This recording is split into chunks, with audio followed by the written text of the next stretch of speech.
Hi guys! Welcome back sa isa na namang underground shoe cleaning. Ngayon maglilinis tayo ng Nike React Element 55. Bago tayo magsimula, gusto ko munang pasalamatan ang Pinecone 2600 para sa pag-sponsor ng aming t-shirt.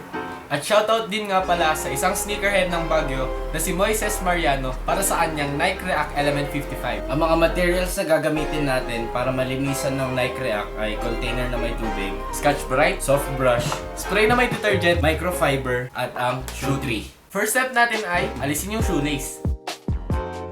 Pagkatapos natin tanggalin ang sintas, ay lalagay na natin siya at ibababad sa tubig at lalagyan natin ng detergent.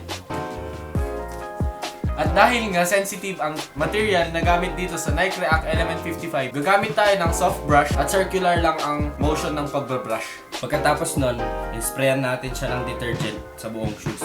At syempre, brabrushin na rin natin ito.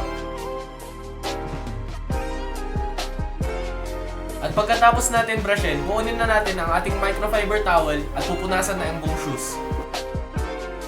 Pagkatapos natin punasan, ang ibabaw niya ay susunod naman natin ang kanyang midsole.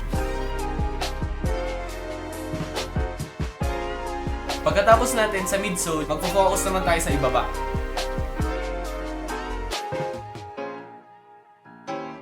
Ngayon, pagkatapos na nating mabrush ang ilalim niya, pupunasan naman natin ito gamit ang microfiber. Pagkatapos natin punasan, papatuyin natin to gamit ang air dry. Ngayon, magfo-focus naman tayo sa shoelace na binabad natin kanina.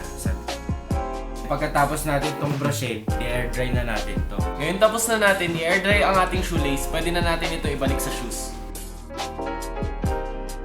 Ngayon, tapos na natin ng Nike React Element 55. Ito na po ang finished product.